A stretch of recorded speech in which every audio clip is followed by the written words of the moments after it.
The key to doing this is to practice it step by step, sequentially at first. So you're going 1, 2, see how I'm shielding? 3. Do so with intent and expression. As you grow comfortable with the movement, you can start decreasing the space in between strikes. So there's a cadence, there's a rhythm to it. Like that. And once you're confident, you can now move in and treat it as though it's real. From there. So I start off from my home position, going 1, 2. From here I just run and grab. Throw the knee, boom. Shake it with the elbow again. Take it down. And from here I'm just going to keep control. I'm going to, for example, target elbow. Elbow, head, stomp. And get back into a position where I can continue or get away.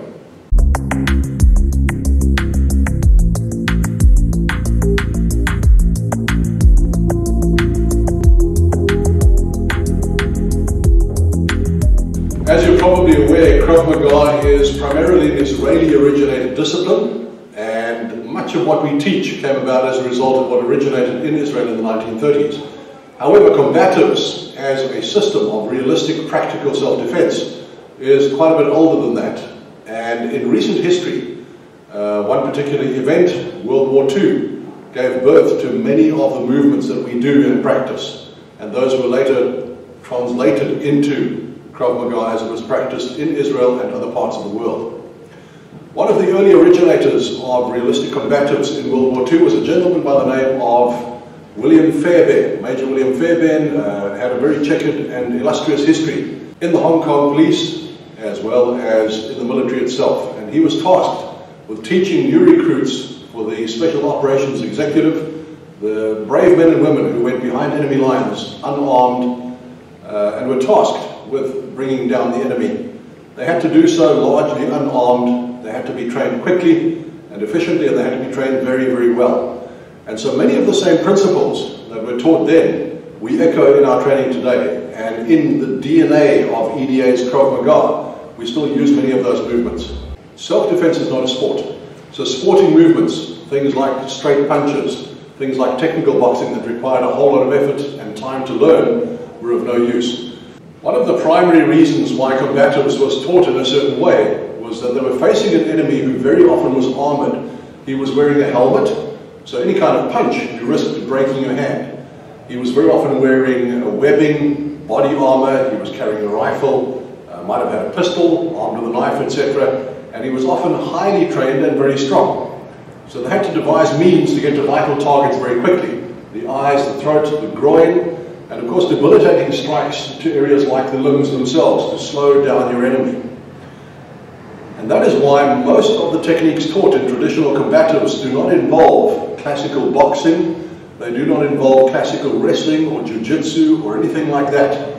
They were shorter, they were more direct, they were practical, and they were very, very dangerous, which is why we practice those with care, of course. So because of that, there are a couple of key differences between sport martial art and combatives.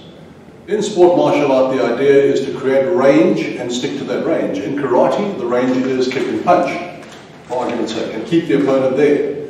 If you're doing wrestling or jiu-jitsu, the range is here.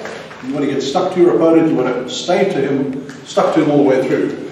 The goal in combatives is to move from any range to optimum closeness. Optimal closeness is not chest to chest, generally. It's roughly the distance or the length of your upper arm. So it's going to be more or less here, where I can control his movement, and I can do things to him without him being able to glue himself to me or tangle me up. The other principle behind combatives is that it escalates in intensity. We're not about maintaining a level of intensity for 12 rounds. We're about going from 0 to potentially lethal force as quickly as possible. Now, for the beginners who are watching this video, you're going to be learning a very simple 3 or 4 step combative drill. For the intermediates, we're going to add another element, and for the advanced trainees, we're going to add another element, being a takedown. The idea behind that is for you to drill these movements over and over and over. I know nobody likes to hear that, but the truth is, it needs to become automatic. You need to train until the mind forgets and the body remembers. If you are punching and you're using a boxing mindset, if you hit somebody on the forehead or you hit them on a hard bone like an elbow or even a raised fist and you clash fists, there's an excellent chance that you could break one or several of the metacarpals in your hand. The other reason why we prefer circular movements, recycled movements, using hammer fists, using palm strikes that flow and that move around, is quite simply because they're harder to read. We're conditioned through centuries and millennia of fighting with each other to recognize this, the blading of the body and the hand going back. This is a prelude to someone hitting you, stabbing you, throwing a stone at you, hitting you with a stick, whatever it is. So we understand intuitively that this is dangerous and our body reacts to it. The other reason is that when you throw out a punch from here and bring it back, no matter how fast I do it, it requires me to accelerate it, hit the target at high speed, in other words, bring it to a stop, and then bring it all the way back again. I need a huge amount of energy to hook my body into that. The comparison is swinging a stone on the end of a string. It's much easier to rotate a fist through a circle than it is to punch it straight out and bring it back. The third reason why we prefer these kinds of movements, using a closed fist, an open hand, an elbow that flows, is quite simply because we can transfer that mechanism, that same movement, to using a weapon. It makes no sense for us to practice this and then have a knife in our hands and now have to change this to this. It's not coherent. Same thing applies using a stick. If I'm used to doing this, how do I translate that movement into using a stick? Sure, to do that. But if I understand that I can move things in circles and recycle the energy, it changes the way I fight empty-handed. It also creates a mindset where I stop thinking of this as the target. I start thinking of anything that comes into my space as the target. If someone is boxing with me and they punch me in the face, my job is to slip the punch and strike him. Whereas if I'm holding a stick or a knife and somebody punches at me, my job is simply to stab him in the arm or break his arm with a stick. And that is the crux of early World War II combatives and the early origins of Krav Maga, where combatives were taught rather than sport. Because my goal is whatever he puts into my space is to break his hand, break his wrist, incapacitate the bicep, break a joint, use that as a ladder to get to him so that I can hit him using a circular recycled movement. Now that we understand that, the very simple drill that I want the beginners to try is this one. We're going to visualize stepping into an opponent from here and striking him with a hammer fist as they use, stabbing him with a knife directly on the side of the jaw, side of the neck, pretty much anywhere in this area. The risk of damage to your hand is minimal, and the risk of damage to his face or his neck is extreme. That will knock him out. From here, from a ready position, I'm simply going to slide forward around the ball, as Alex earlier indicated, and as my hip comes in and my body comes in, notice everything is loaded up and ready to contract, almost like an elastic band being stretched. My hand from here comes close to my face as I'm answering the phone. As soon as I'm ready to strike, this flies across in a nice circular motion. This hand comes to my shoulder because I'm contracting. I'm not rotating. I'm contracting into a very small space, ready to expand again. So from here I'm stepping in and I'm doing that. You can practice this on a mitt, you can practice this on a pillow tied to a tree or a punching bag or a dummy. And I'll talk a bit about that in a moment if you're solo training. So all I'm doing is I'm stepping forward and doing this. Hand to the shoulder, shielding my face, and I'm hitting the side of his head. This movement can also be interpreted as Alex, for example, punching at me, and all I'm doing as he punches is taking that out of the way. I'm hitting his arm out of the way so that I can go from there and continue the attack to his face. The drill is strike, push, strike. For a beginner, that is all you need to practice. Visualize your opponent in front of you if you don't have one, and if you have a partner, do this safely and carefully. In reality, what I'm doing is this. 1, 2, 3. Very, very simple, highly effective. The key to doing this is to practice it step by step, sequentially at first. So you're going 1, 2, see how I'm shielding? 3. Do so with intent and expression. As you grow comfortable with the movement, you can start decreasing the space in between strikes. So there's a cadence, there's a rhythm to it. Like that. And once you're confident, you can now move in and treat it as though it's real. From there. I'm going to do this from the other side so that you can see the body movement and what's happening with the hands. Remember that if you have a partner holding a mitt for you, the mitt should be angled as though it's the side of the face or the neck, not pointing directly toward you. So from there, I'm stepping forward, I'm dropping this in, putting my hand on my shoulder, shielding my face. I'm pushing his head back to force him to lose posture as I slide in from here. This comes back, I'm crouching into it, and I'm going into a predatory stance so I can deliver the final strike. And as I said, that becomes an easy, rhythmic sequence with no warning, no twisting of the body. From there. So for the beginners, that's all you need to practice is 1, 2, 3. If you're an intermediate trainee, or if you've practiced this enough that you feel confident that you can do it fast and with accuracy, then we add another step to this. And that step consists of 3 elements.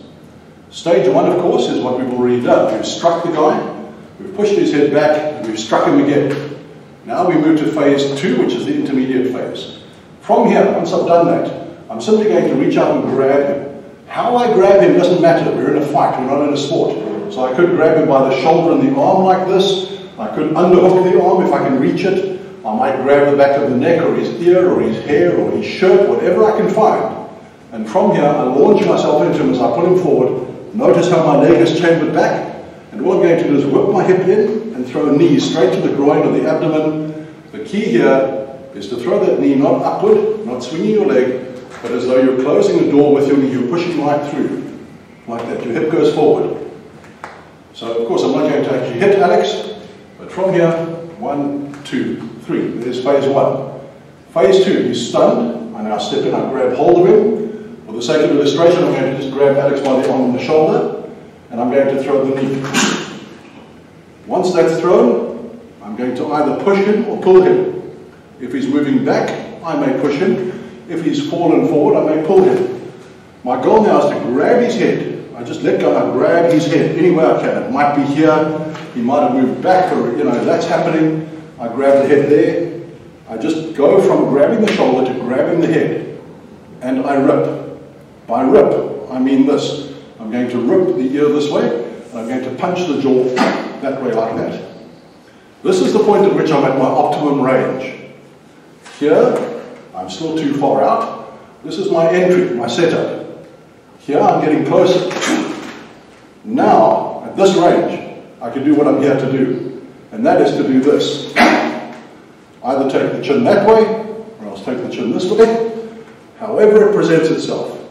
I may even have a situation where he starts falling forward and his head comes down and I'm over here. That's also okay. From here, I'm just going to grab the chin. The key is grab the chin if we can and rip. Like that. So for the intermediates, we're taking the beginner phase, which is strike, push, strike, and we're adding knee, pull or push, grab the head, and rip. Notice that the rip is a whole body movement. It's not my arm. It's the power of the hips and the legs. That way, step around, that way. Intermediate trainees, on that note, and just so that there's no confusion here, you don't need to decide whether to pull or to push for any particular reason. If I see that there's a wall behind my assailant, or a sharp edge that I can push him into, then that's a weapon I use. I simply run him into that wall, and once he's hit the wall, I then grab the head and I rip it. If he's fallen forward, he's pushing forward into me, I pull him. I don't need to stay here. I can pull him and weave around him and make him go that way and fall. It's a means of making him lose his balance. If none of those happen, I've struck him 3 times. Boom, boom, boom. I struck him a 4th time. Boom. And he's still, for some reason, in the fight. Even if I just push and pull him, if I just shake him, if I do that, I've broken his posture. And that is what I need to get to the head. From here, it's very easy to go. And set him up for the rip. For the advanced trainees, you're going to be following that entire sequence. 3 strikes. Hammer fist, push. Hammer fist. Knee, push or pull, and rip. From there we're going to include a takedown and a finish on the ground. Now we know that the goal of Krav Maga is never to go to the ground if possible. The goal of groundwork in Krav Maga is to get off the ground as quickly as possible. In certain circumstances you may need to follow the guy down to get to his level in order to administer some kind of injury, and from there to get up as quickly as possible. And that is what we're doing here. We're targeting almost exclusively, you'll notice, the head and the neck, because those are very vulnerable. Where the chin goes, the body follows. If I can injure the neck, if I can injure the jaw, if I can injure the brain stem, I'm almost guaranteed to win. So that final segment for the more advanced trainees looks like this. You've done 3 strikes, you've grabbed him, you've kneed him, you've pushed or pulled him or shaken him, you've twisted his head like that, and he now goes to the ground. Let's say, for argument's sake, it doesn't matter how Alex falls. He might fall forward, he might fall around. If possible, I want to control him and get him over here where I can see what he's doing. I want to try and get behind him. Immediately, I just place one knee on the ground behind him like that, the other knee controlling the head, so that I have good visibility, I'm retaining my posture. At a moment's notice, I can jump back up again. This is not me doing jiu-jitsu. This is not me rolling on the ground with him. I'm following him down for a very specific purpose, to inflict 3 strikes. And here they are. From here, I'm going to take the palm of my hand, and I'm simply going to smash him in the ear. One to the ear to burst the eardrum. From there, I raise up again, I keep the head there. The second one is to the base of the skull, or anywhere in the skull, and just mash it into the ground, boom, like that. And the third one is, as I stand up, from here I just lift myself up, I wheel my body to get back up, like that. I lift my foot, one last stomp, and I'm able to re-engage with anybody around me. For the advanced trainees, the reason you're advanced is that you're able, hopefully by this point, to think a little bit more clearly under pressure. Please understand that I'm not advocating that every confrontation ends like this. This is an extreme case where possibly out of the 6 strikes I've already administered, 5 of them have missed. One of them has maybe stunned him, and I need to follow through. It could be that an opponent is way stronger or way bigger than I am. It could be that he's drunk or drugged or mentally unstable to the point where he's incredibly resilient. And I need to be able to press home an attack that is going to, in this case, severely injure him. Please understand that from a self-defense point of view, it's not recommended that you keep on hitting somebody like this. This is an extreme case. But we're training it to its logical conclusion so that you have options, you have tools in your belt that you can pick from. Guys, at every level, remember that the whole purpose is to bring intent to the opponent, to crush him psychologically as well as physically. And one of the best ways to do that is if you do have a partner, after you've inflicted your first strike, take your focus off the mitt and place your focus on your partner. Look at his throat, look at his chest area, dip your chin, keep everything compact without being stiff, and move into him. There's a psychological difference between me doing this and hitting the pad, and me doing the same thing, and after that first strike looking at Alex. His body reacts to it because he can feel me coming toward him. So for the more advanced trainees, very simply the sequence looks like this. Alex is going to stand there passively while I beat him up. Strike 1, boom, boom, boom. Strike 2, I grab and I throw the knee. From here I either push or pull him or just shake him. I rip the head. From there, I take him down, and as he falls, all I do is run it behind him like this, so that I can get access to his head or to his ear.